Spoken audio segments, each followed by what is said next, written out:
Assalamualaikum warahmatullahi wabarakatuh. Kami dari kelompok 5, yakni saya, Devi Miftahur Rahma, dan teman saya, Risma Ardianti. Tugas mata kuliah studi hadis 2, dosen pengampu Bapak Didin Sirojudin MPDI. Di sini kami akan mempresentasikan materi tentang ulama hadis dan kitab-kitab hadis beserta kedudukannya. Nah, dalam materi tersebut kami membagi menjadi 3 pembahasan, yakni ulama hadis, kitab-kitab hadis, dan kedudukan hadis. Ulama hadis di sini yang kami masukkan ada 6 ulama, yakni yang pertama Imam Bukhari, yang kedua Imam Muslim, yang ketiga Imam Abu Dawud, yang keempat Imam At-Tirmidzi, yang kelima Imam Ahmad ibnu Hanbal, yang keenam Imam Ibnu Majah. Nah, langsung saja kita masuk di ulama hadis yang pertama, yakni Imam Bukhari. Nama lengkapnya ialah Muhammad ibnu Ismail ibnu Ibrahim ibnu Al-Mughirah Al-Ja'fi Ibnu Bardizbah Al-Bukhari. Lahir pada hari Jumat 13 Syawal 194 Hijriah di Bukhara. Jadi latar belakang nama Bukhari ini diambilkan dari tempat lahirnya beliau, yakni di Bukhara. Beliau mulai belajar hadis saat masih sangat muda, bahkan masih kurang dari 10 tahun. Jadi Imam Bukhari ini mulai mempelajari ilmu hadis itu masih sangat muda sekali ya, bahkan masih belum genap usia 10 tahun. Beliau berguru pada Syekh Ad-Dakhili, ulama ahli hadis yang masyhur di Bukhara. Imam Bukhari sendiri menghimpun hadis-hadis sahih dalam satu kitab, dan dari 1 juta hadis yang diriwayatkan, 80.000 rawi disaring menjadi 7.275 hadis. Karya-karyanya yakni Al-Jami' As-Sahih atau Sahih Bukhari, Al-Adab Al-Mufrad, At-Tarikh As-Shaghir, At-Tarikh Al-Awsat, At-Tarikh Al-Kabir, At-Tafsir Al-Kabir, Kitab Al-I'lal, Raf'ul Yadin Fisalah, Birrul Walidain, Kitab Al-Ashribah, dan masih banyak lagi. Ulama hadis yang kedua yakni Imam Muslim. Nama lengkapnya adalah Imam Abu Husain Muslim ibnu Al-Hajjaj ibnu Muslim ibnu Kaushas Al-Kushairi Al-Naisaburi. Lahir pada tahun 204 Hijriah di Naisabur. Sama halnya dengan Imam Bukhari, Imam Muslim juga mulai belajar ilmu hadis sejak masih dalam usia dini, artinya masih sangat muda ya. Nah, beliau menghimpun sebanyak 12.000 hadis yang diseleksi dari 30.000 hadis.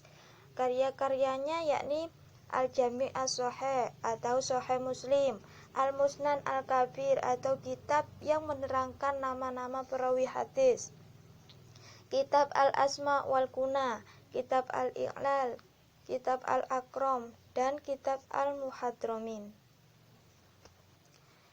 Ulama hadis yang ketiga yakni Imam Abu Dawud. Nama lengkapnya adalah Abu Dawud Sulaiman bin Al-As'ad bin Ishaq bin Bashir Syiddad bin Amr bin Imran Al-Azdi As-Sijistani.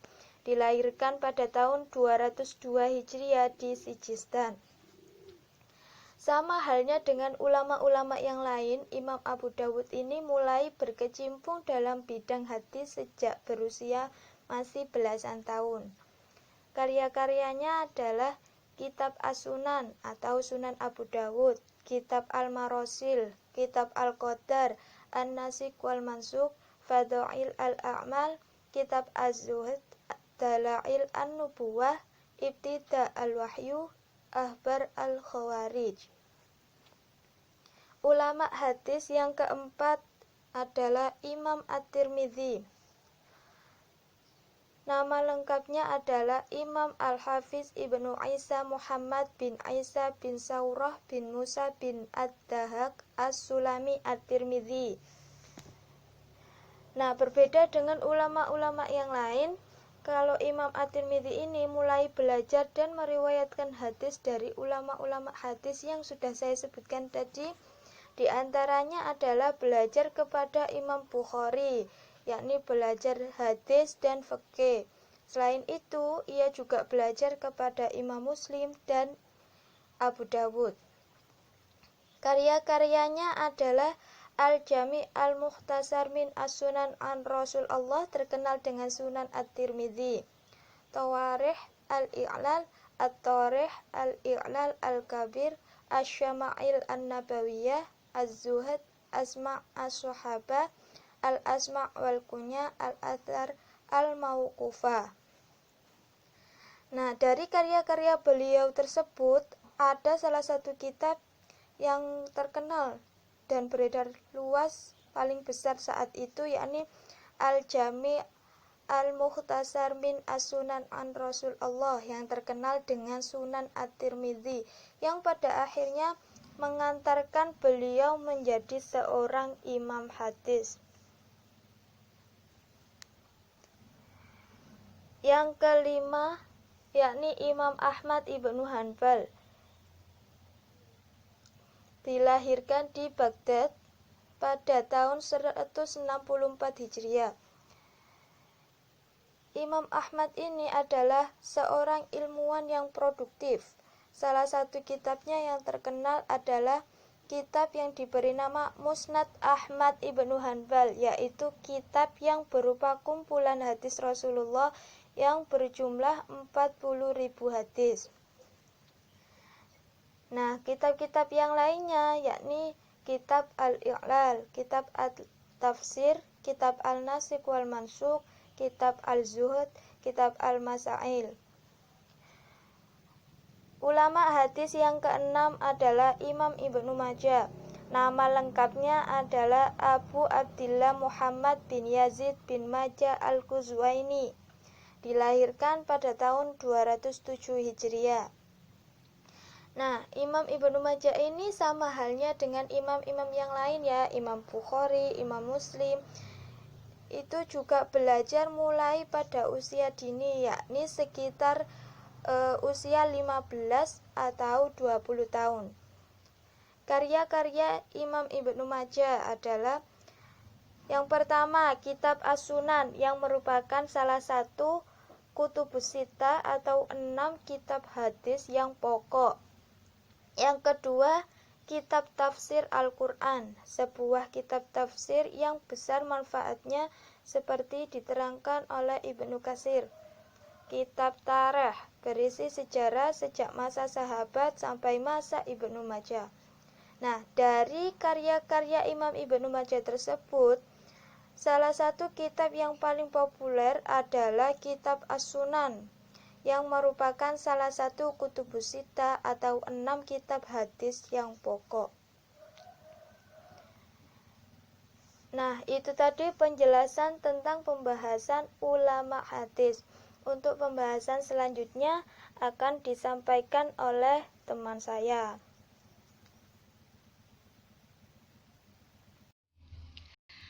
Pembahasan selanjutnya mengenai kitab-kitab hadis. Adapun kitab-kitab hadis yang masyhur biasa disebut dengan kutubus sittah atau kitab-kitab hadis yang ada 6.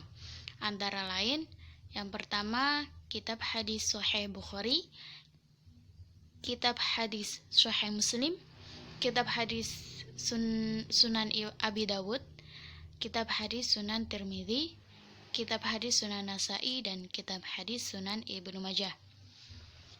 Yang pertama, kitab hadis Sahih Bukhari. Kitab hadis ini disusun oleh Imam Bukhari. Nama lengkap kitab tersebut adalah Al-Jami' Al-Musnad As-Sahih Al-Mukhtasar min Umur Rasulullah sallallahu alaihi wasallam wa sunanihi.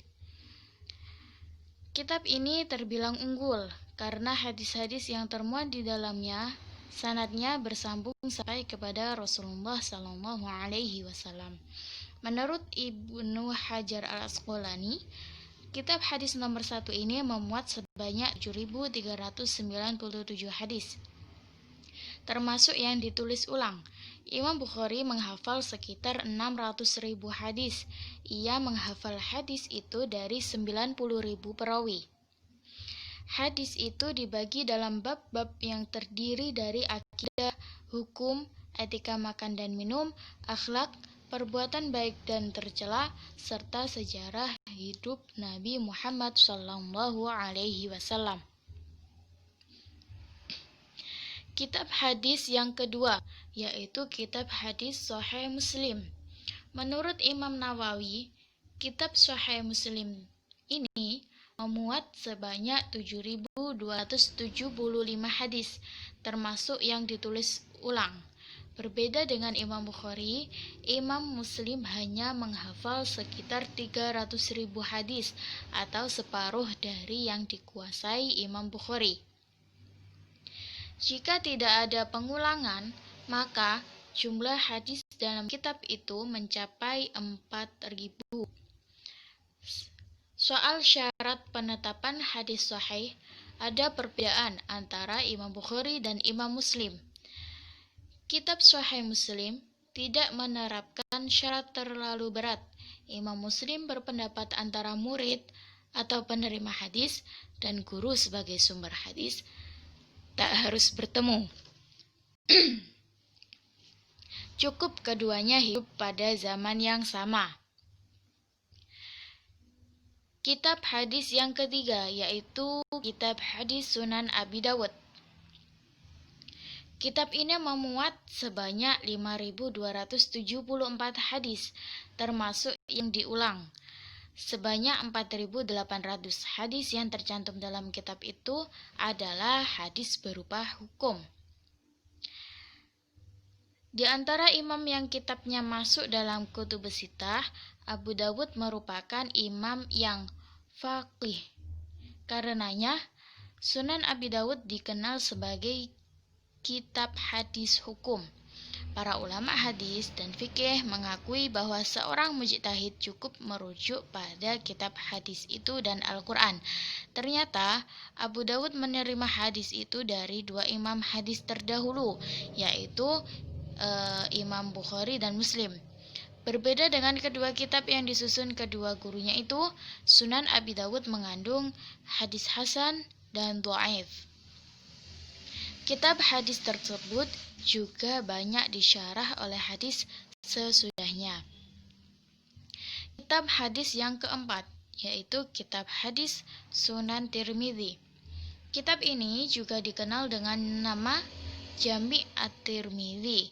Karya Imam At-Tirmidzi ini mengandung sebanyak 3.959 hadis, terdiri dari yang sahih, hasan, dan dhaif. Bahkan menurut Ibnu Qayyim Al-Jauziyah, di dalam kitab itu tercantum sebanyak 30 hadis palsu. Namun, pendapat itu dibantah oleh ahli hadis dari Mesir. Menurutnya, jika di dalam kitab itu terdapat hadis palsu, maka Imam Tirmidzi pasti akan menjelaskannya. Karena Imam At-Tirmidzi selalu memberi komentar terhadap kualitas hadis yang dicantumkannya. Kitab hadis yang kelima, yaitu kitab Sunan Nasa'i. Kitab ini juga dikenal dengan nama Sunan Al-Mujtabah.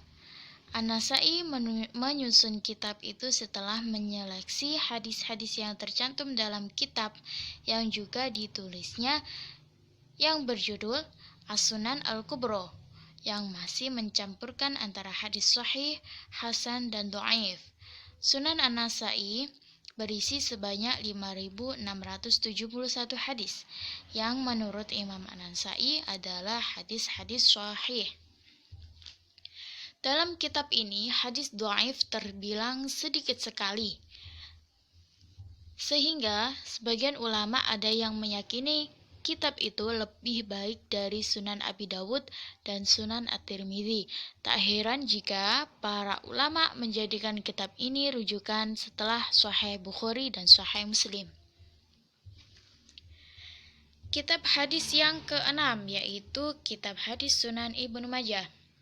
Kitab ini berisi sebanyak 4.341 hadis. Sebanyak 3.002 hadis ini antaranya terdapat dalam Al-Qutan Al-Hasah dan 1.339 hadis lainnya adalah hadis yang diriwayatkan Ibnu Majah. Awalnya, para ulama tak memasukkan kitab hadis ini ke dalam jajaran kutubus sittah karena di dalamnya masih bercampur antara hadis sahih, hasan, dan hadis dhaif. Ahli hadis pertama yang memasukkan kitab ini ke dalam jajaran 6 hadis utama adalah Al-Hafidz Abu Al-Fadl Muhammad bin Thahir Al-Maqdisi.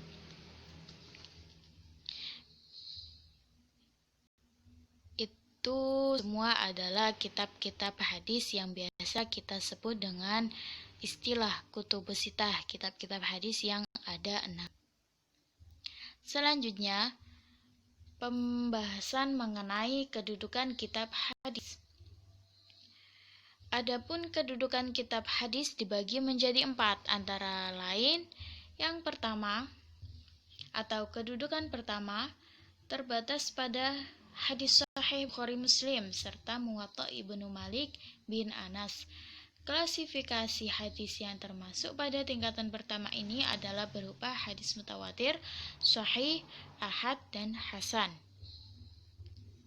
Kedudukan kitab hadis yang kedua yaitu terdiri dari Jami Imam Tirmidzi, Sunan Ibnu Dawud, Musnadnya Imam Ahmad bin Hanbal, dan Mujtaba Imam Nasa'i. Tingkatan kedua ini pastinya masih di bawah kedudukan kitab hadis yang pertama.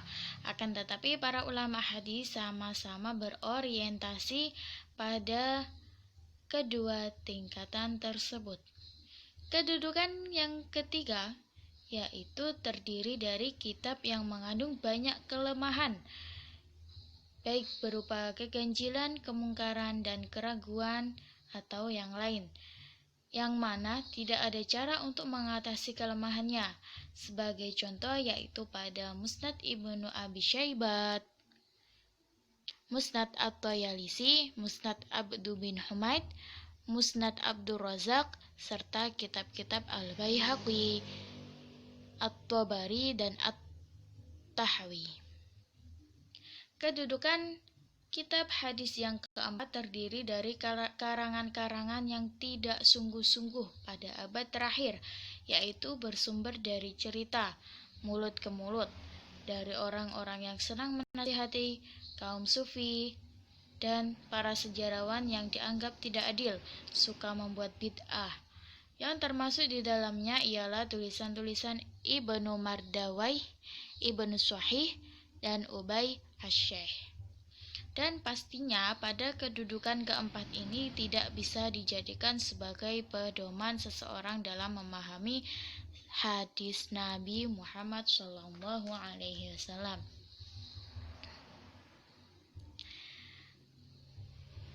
Terima kasih, semoga pembahasan mengenai ulama hadis dan kitab-kitab hadis beserta kedudukannya